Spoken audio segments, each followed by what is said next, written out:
Olá, boa noite para você. Agora 6h51.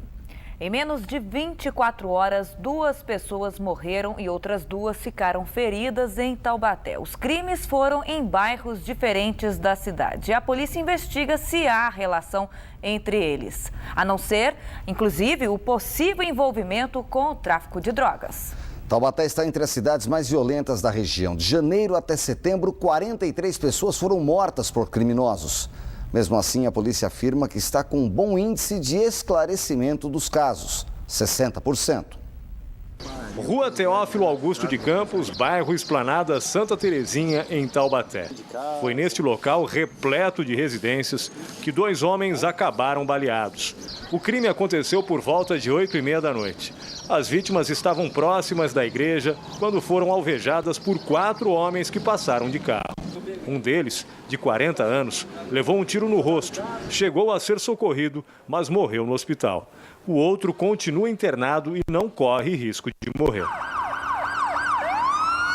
1 hora depois, no Jardim Mourisco, mais um assassinato. A vítima, um jovem de 24 anos, estava com um amigo no cruzamento das ruas Emiliano, Saquete e Vicente Santoro. O criminoso chegou de carro e atirou contra os 2. Atingido com 3 tiros, o rapaz morreu na hora.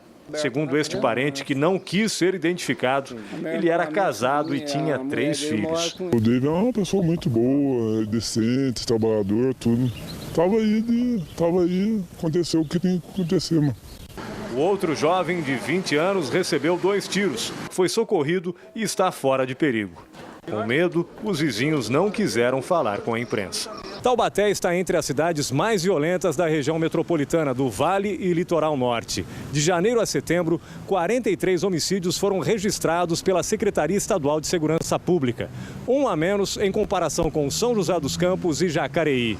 E a maioria das vítimas tinha envolvimento com o tráfico de drogas. Os crimes desta terça-feira estão sendo investigados pelo Departamento de Homicídios da ADIG de Taubaté. Segundo o delegado, os homens baleados não tinham passagens, mas ele não descarta a possibilidade das mortes terem sido encomendadas. É muito prematuro nós dizermos a respeito desse fato qual a relação que motivou o crime. Evidentemente que as investigações estão avançadas e eu posso afirmar para você que hoje nós temos uma relação de suspeitos.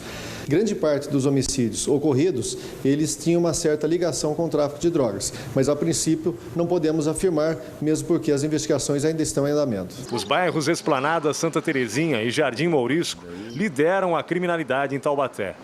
A polícia afirma que o índice de esclarecimento também é alto. São bairros que apontam um índice maior de criminalidade aqui na nossa cidade. Nós temos feito ações aqui para combater os crimes, em conjunto inclusive com a Polícia Militar, e nós conseguimos realmente deter grande parte dos indivíduos envolvidos com esses crimes. Nós temos um percentual de esclarecimento de homicídios aqui em Taubaté bem alto, acima de 60%, eu posso afirmar, e nós estamos combatendo efetivamente esses indivíduos.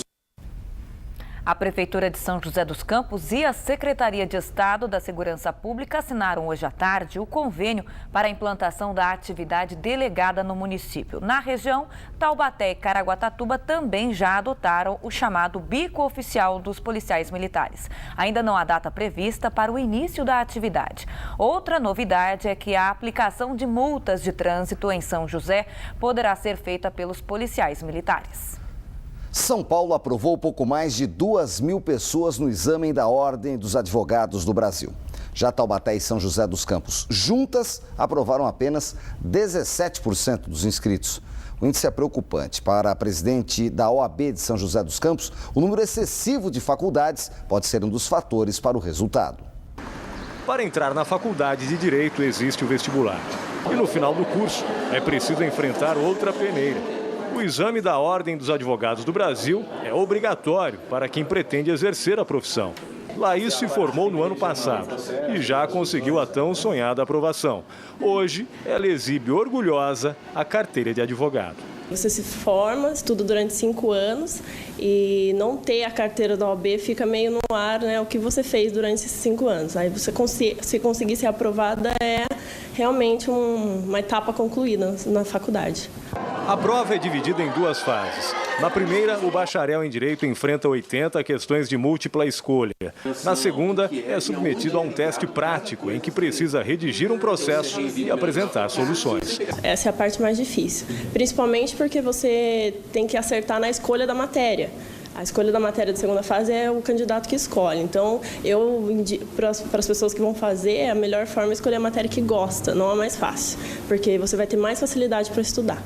No estado de São Paulo, somente 2.148 candidatos foram aprovados no último exame da ordem, menos de 10% do total de inscritos. No Vale do Paraíba, o desempenho também foi baixo. Aqui em Taubaté, por exemplo, dos 467 inscritos, somente 6% conseguiram passar no exame da OAB. Em São José dos Campos não foi diferente. O índice de aprovação chegou a 11% apenas dos 475 candidatos.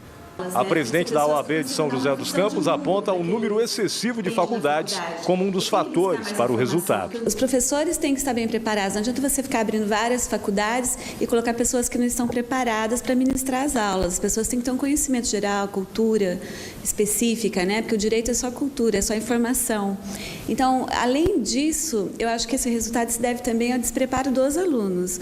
Porque o aluno, na faculdade de Direito, ele recebe a informação, mas sempre ele tem que estar buscando mais. Já o diretor do Departamento de Direito da Unital atribuiu a média ruim aos ex-alunos que se formaram há vários anos e só agora resolveram prestar o exame. O problema da ciência jurídica é o seguinte, né? Há quanto mais tempo você está afastado do banco da academia e se você não estuda, não se recicla, acabam muitas leis alterando, posicionamentos de jurisprudência e doutrina, e isso é cobrado no exame. Então, aquele aluno que, infelizmente, por trabalhar, ele não tem o tempo adequado de se preparar, e quanto mais tempo ele está afastado do banco escolar, ele não tem um rendimento satisfatório. Mas os formandos também foram mal. Só 21% conseguiram passar na prova. Ele está acima da média nacional, mas realmente esse índice nós precisamos melhorar. Não só aqui, como na região, como você mesmo apontou, na região, na média regional e na média nacional.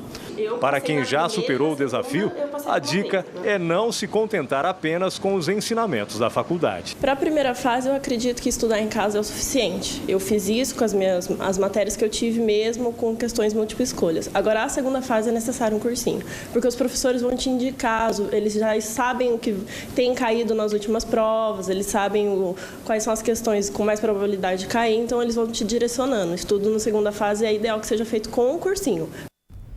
A Univap afirmou, por meio de nota, que oferece todas as condições para os alunos prestarem as duas fases da prova. A Unip não se posicionou até o fechamento desta edição. Sobre o baixo índice de aprovados, a Ordem dos Advogados do Brasil de Taubaté informou que o exame é regulamentado pelo Conselho Federal da OAB.